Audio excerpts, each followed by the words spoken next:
ಕೊನೆ ಕ್ಷಣದಲ್ಲಿ ಬದಲಾಯ್ತಾ ಮಂತ್ರಿಗಿರಿ ಪಟ್ಟಿ ಅಥವಾ ಬದಲಾಗುತ್ತಾ? ಹೀಗೆ ಅನೇಕ ಅನುಮಾನಗಳಿದ್ದಾವೆ. It is very much expected. ಕೊನೆ ಕ್ಷಣದಲ್ಲಿ ಮಂತ್ರಿಗಿರಿ ಪಟ್ಟಿ ಏನಾದರೂ ಬದಲಾಗುತ್ತಾ?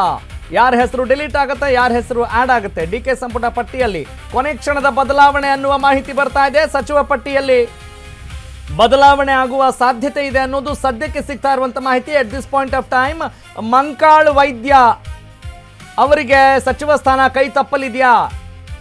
ವೈದ್ಯ ಅವರ ಬದಲಿಗೆ ಎಸ್ ಮಲ್ಲಿಕಾರ್ಜುನ್ ಅವರಿಗೆ ಏನಾದರೂ ಚಾನ್ಸ್ ಸಿಗುತ್ತಾ ಅನ್ನುವ ಮಾತುಕತೆ ಈಗ ನಡೀತಾ ಇದೆ. ಮಂಕಾಳ್ ವೈದ್ಯಗೆ ಕಾಯುವಂತೆ ನಾಯಕರು ಸೂಚನೆ ಕೊಟ್ಟಿದ್ದಾರೆ. What does it mean? Wait ಮಾಡಿ ಅಂತ ಹೇಳಿದ್ರೆ ಅರ್ಥ ಏನು? ಕೊನೆ ಕ್ಷಣದಲ್ಲಿ ಭಾರಿ ಲಾಬಿಯನ್ನ ಮಾಡಿದ್ದಾರೆ ಎಸ್ ಮಲ್ಲಿಕಾರ್ಜುನ್. ಹೌದು, ಈಗ ಮಂತ್ರಿಗಿರಿ ಅನುಭವಿಸಿದವ್ರಿಗೆ ನಾ ಮಂತ್ರಿಗಿರಿ ಅನುಭವಿಸಿದ್ದೀನಿ ಅನ್ನೋದಕ್ಕಿಂತ ಹೆಚ್ಚಾಗಿ I will update you for that. ಕೆಲವೇ ಕ್ಷಣಗಳಲ್ಲಿ ಅಧಿಕೃತ ಘೋಷಣೆ ಸಾಧ್ಯತೆ ಇದೆ ಅನ್ನೋ ಮಾಹಿತಿ ಇದೆ. Yes, what is the news now? ಈಗ ಮಂಕಾಳ್ ವೈದ್ಯ ಅವರ ಹೆಸರು ಪಟ್ಟಿಯಲ್ಲಿ ಇತ್ತು. That is the news. ಆದರೆ ಈಗ ಕೊನೆ ಕ್ಷಣದಲ್ಲಿ ಬದಲಾಗಬಹುದಾ? ವೇಟ್ ಮಾಡಿ ಅಂತ ಅವರಿಗೆ ಒಂದು ಸೂಚನೆ ಬಂದಂಗೆ ಕಾಣ್ತಾ ಇದೆ ಮಂಕಾಳ್ ವೈದ್ಯ ಅವರಿಗೆ. ಹಾಗಾಗಿ ಈ ಒಂದು ಸುದ್ದಿ ಈಗ ಸದ್ದು ಮಾಡ್ತಾ ಇದೆ.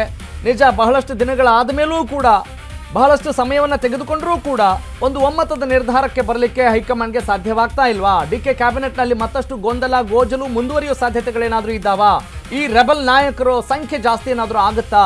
ಯಾಕಂತ ಹೇಳಿದ್ರೆ ಇಲ್ಲಿ ಏಕ್ಮಾರ್ ದೋತು ಕೂಡ ಅಂತ ಹೇಳಲಿಕ್ಕೆ ಬರಲ್ಲ.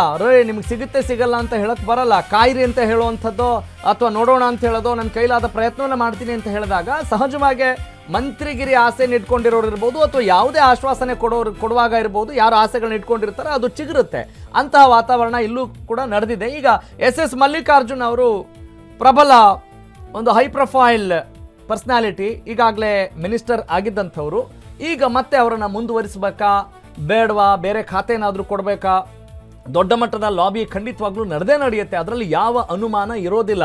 ಹಣಬಲ, ತೋಳ್ಬಲ, ಜನಬಲ ಇರುವಾಗ ರಾಜಕಾರಣದಲ್ಲಿ ಅವರದ್ದೇ ಮೇಲುಗೈ ಅನ್ನುವ ಮಾತಿದೆ. ಆದರೆ ಸದ್ಯಕ್ಕೆ ಏನಾಗುತ್ತೆ, ಈ ಕ್ಷಣ ಏನಾಗುತ್ತೆ ಅನ್ನೋದು ಕೂಡ ಕದನ ಕುತೂಹಲವನ್ನು ಕೆರಳಿಸಿದೆ. ಒಂದು ರೀತಿ ರೋಮಾಂಚನಕಾರಿ ಪಂದ್ಯ ಅಂತ ಹೇಗೆ ನಾವು ಕ್ರೀಡೆಗೆ ಸಂಬಂಧಪಟ್ಟಾಗ ಮಾತನಾಡ್ತಾ ಇರ್ತೀವೋ ಅಂತಹ ಒಂದು ಪರಿಸ್ಥಿತಿ ಈಗ ಈ ಕ್ಯಾಬಿನೆಟ್ ವಿಚಾರವಾಗಿ ನಡೀತಾ ಇದೆ. ಯಾರಿಗೆ ಸಿಗುತ್ತೆ ಸಚಿವ ಸ್ಥಾನ, ಯಾರಿಗೆ ಸಿಗಲ್ಲ ಅನ್ನುವ ಅನುಮಾನಗಳು ಕೂಡ ಆಗ್ತಾ ಇದೆ. ಅಂದರೆ ಅನುಮಾನಗಳು ಕೂಡ ಇಲ್ಲಿ ಗೋಚರಿಸ್ತಾ ಇದ್ದಾವೆ. ಅಂದರೆ ಏನಾಗ್ತಾ ಇದೆ? ಬಣ ರಾಜಕೀಯ ಜಾಸ್ತಿ ಆಗ್ತಾ ಇದೆಯಾ, ಒಣ ರಾಜಕೀಯ ಜಾಸ್ತಿ ಆಗ್ತಾ ಇದೆಯಾ, ಅಥವಾ ರಾಜಕಾರಣ ಅಂದರೆ ಇರೋದೇ ಹೀಗೆ ಹಲವು ಅನುಮಾನಗಳು ವ್ಯಕ್ತವಾಗ್ತಾ ಇದ್ದಾವೆ. ಈಗ ಮ್ಯಾಟ್ರ್ ಏನು, ಸದ್ಯಕ್ಕೆ ವಿಷಯ ಏನು ಅಂತ ಹೇಳಿದ್ರೆ, ಮಂಕಾಳ್ ವೈದ್ಯ ಅವರಿಗೆ ಸಚಿವ ಸ್ಥಾನ ಸಿಗುತ್ತೆ ಅಂತ ಹೇಳಲಾಗಿತ್ತು. ನಮಗೂ ಕೂಡ ಅದೇ ರೀತಿಯಾದಂಥ ಅಪ್ಡೇಟ್ ಸಿಕ್ಕಿತ್ತು. ಅದನ್ನು ನಿಮ್ಮ ಮುಂದೆ ನಾವು ಪ್ರಸ್ತುತಪಡಿಸಿದ್ವಿ. ಆದರೆ ಸದ್ಯಕ್ಕೆ ಸಿಗ್ತಾ ಇರುವಂಥ ಮಾಹಿತಿ ಕೊನೆ ಕ್ಷಣದಲ್ಲಿ ಏನು ಬದಲಾಗಲ್ಲ ಅಂತ ಹೇಳೋಕೆ ಸಾಧ್ಯ ಇಲ್ಲ. Anything can happen in politics at any point of time ಅನ್ನೋದಕ್ಕೆ ಈ ಒಂದು ಸುದ್ದಿ ಕೂಡ ಸಾಕ್ಷಿ ಅಂತ ಅನ್ಸುತ್ತೆ. ನನ್ನ ಕಲೀಗ್, ನಮ್ಮ input editor Pavan K Lakshmikant is on phono. Yes Pavan, please, what is the matter? ಯಾಕೆ ಕೈ ತಪ್ಪುವಂಥ ಸಾಧ್ಯತೆ ಜಾಸ್ತಿ ಇದೆಯಾ ಮಂತ್ರಿಗಿರಿಗೆ ಸಂಬಂಧಪಟ್ಟ ಹಾಗೆ ಮಂಕಾಳ್ ವೈದ್ಯ ಅವರಿಗೆ? ಹೌದು ರಾಘವ್, ಏನು ಈ ಕೊನೆ ಕ್ಷಣದಲ್ಲಿ ಬೆಳಿಗ್ಗೆ ಅನೌನ್ಸ್ ಮಾಡಿದ 20 ಜನ ಶಾಸಕರ ಪೈಕಿ ಏನು ಸಚಿವರಾಗ್ತಾರೆ ಅಂತ ಹೇಳ್ತಾ ಇದ್ರು, ಆ ಪೈಕಿ ಮಂಕಾಳ್ ವೈದ್ಯನ ಸದ್ಯಕ್ಕೆ ಒಂದು ಸ್ವಲ್ಪ ಹೊತ್ತು ವೆಯ್ಟ್ ಮಾಡಿ, ಸಂಜೆ ಒಳಗಾಗಿ ಹೇಳ್ತೀನಿ ಅಂತ ಡಿ ಕೆ ಶಿವಕುಮಾರ್ ಅವರು ಕರೆ ಮಾಡಿ ಹೇಳಿದಾರೆ ಅಂತ. ಅಂದ್ರೆ ಈಗ ದಾವಣಗೆರೆ ರೆಪ್ರೆಸೆಂಟೇಷನ್ಗೋಸ್ಕರ ಎಸ್ ಮಲ್ಲಿಕಾರ್ಜುನ್ಗೆ ಅವಕಾಶ ಮಾಡ್ಕೊಡ್ಬೇಕಾಗಿದೆ. ಹೀಗಾಗಿ ಸ್ವಲ್ಪ ಒಟ್ಟಿಗೆ ಕಾಯಿರಿ ಅಂತಂದು ಹೇಳಿದಾರಂತೆ. ಹೀಗಾಗಿ ಮಂಕಾಳ್ ವೈದ್ಯ ಅವರ ಏನು ಲಿಸ್ಟ್ ಅನೌನ್ಸ್ ಆಗಿದೆ ಅದು ಸದ್ಯಕ್ಕೆ ತಾತ್ಕಾಲಿಕವಾಗಿ ತಡೆ ಆಗಿದೆ. ಅದು ಅಧಿಕೃತ ಮಾಹಿತಿ ಸಿಕ್ಕಿಲ್ಲ. ಬಟ್ ಸಿಎಂ ಅವರು ಏನೋ ಹೇಳಿದಾರಂತೆ. ಯಾರಿಗೆ? ರಾಘವ್, ಮಂಕಾಳ್ ವೈದ್ಯ ಅವರಿಗೆ. ಹೌದು, ಮಂಕಾಳ್ ವೈದ್ಯಗೆ. ಹಾಗಾಗಿ ಈಗ ಸದ್ಯಕ್ಕೆ ಮಂಕಾಳ್ ವೈದ್ಯ ಅವರು ಸಿಎಂ ಡಿ ಕೆ ಶಿವಕುಮಾರ್ನ ಭೇಟಿ ಮಾಡಲು ಅವ್ರ ನಿವಾಸಕ್ಕೆ ಆಗಮಿಸಿದ್ದಾರೆ.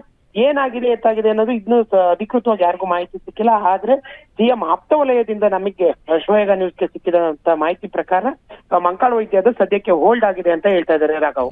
Okay, it is most expected. ಇದು ಎಲ್ಲ ಟೈಮ್ಗಳಲ್ಲೂ ಕೂಡ ಆಗ್ತಾ ಇರುತ್ತೆ, ಎಲ್ಲ ಸಂದರ್ಭಗಳಲ್ಲೂ ಆಗ್ತಾ ಇರುತ್ತೆ. ಆದರೆ ಈಗ ಯಾವ ಆಧಾರದ ಮೇಲೆ ಲಾಬಿ ನಡೀತಾ ಇದೆ ಅಂದರೆ, ಇದು ಹಿರಿತನಕ್ಕೆ ಹೆಚ್ಚು ಮಣೆ ಹಾಕ್ಲಾಕಾಗಿ ಆಗಿದೆಯಾ ಅಥವಾ ಸಮುದಾಯವಾರುನ, ಪ್ರಾದೇಶಿಕವಾರುನ, ಯಾವುದನ್ನ ಅತಿ ಹೆಚ್ಚು ಕನ್ಸಿಡರ್ ಮಾಡಿದ್ದಾರೆ ಅಂತ ಏನಾದರೂ ಹೇಳಕ್ಕಾಗುತ್ತಾ ಸದ್ಯಕ್ಕೆ ಸಿಕ್ಕಿರೋ ಮಾಹಿತಿ ಪ್ರಕಾರ? Yes, could you analyse it Pavan?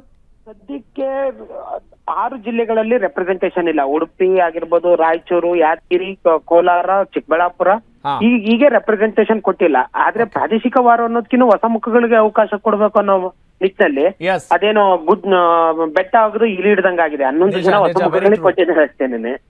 ಬಿಟ್ರೆ ಈ ಕಾಸ್ಟ್ ಕಾಂಬಿನೇಷನ್ ಕೂಡ ಏನು ಸಾಂಪ್ರದಾಯಿಕ ಮತಗಳೇನಿದಾವೋ ಆ ಮತಗಳಿಗೆ ಅಷ್ಟೇನೆ ಮಣೆ ಹಾಕಿದ್ದಾರೆ. ಅದು ಅಲ್ಪಸಂಖ್ಯಾತ ಆಗಿರ್ಬೋದು, ದಲಿತ ಆಗಿರ್ಬೋದು, ಪರಿಶಿಷ್ಟ ಪಂಗಡ ಆಗಿರ್ಬೋದು, ಇನ್ನುಳಿದ ಅಂದ್ರೆ ಕುರುಬ ಸಮುದಾಯ ಆಗಿರ್ಬೋದು, ಈ ರೀತಿ ಸಾಂಪ್ರದಾಯಿಕ ಮತಗಳಿಗೆ ಅಷ್ಟೇ ಅವಕಾಶ ಕೊಟ್ಟಿದ್ದಾರೆ. ಅದು ಹೊರತಾಗಿ ಏನು ಅಂದ್ರೆ ಹೊಸ ಮುಖಗಳನ್ನ ಮತ್ತೆ ಲಾಬಿಯ ಮುಖಗಳನ್ನ ಹೊರತಾಗಿ ಕೂಡ ಏನು ಕಾಂಗ್ರೆಸ್ ಹೈಕಮಾಂಡ್ ಹೊಸ ಪ್ರಯತ್ನ ಮಾಡಿಲ್ಲ ಅಂತಂದು ಈ ಮೇಲ್ನೋಟಕ್ಕಂತೂ ಗೊತ್ತಾಗ್ತಾ ಇದೆ. Got it. Thank you Pavan, ಧನ್ಯವಾದ ತಮ್ಮೆಲ್ಲ ಮಾಹಿತಿ ಮತ್ತು ವಿಶ್ಲೇಷಣೆಗಾಗಿ. ಮುಂದಿನ ಹಂತದಲ್ಲಿ ಏನೆಲ್ಲ ಅಪ್ಡೇಟ್ ಸಿಗುತ್ತೆ ಅದರ ಕ್ಷಣದ ಮಾಹಿತಿಯನ್ನ ನಿಮ್ಮ ಮುಂದೆ ಕರಾರುವಕ್ಕಾಗಿ ಸಾದರಪಡಿಸ್ತಾ ಇದೆ ಅಶ್ವವೇಗ ನ್ಯೂಸ್.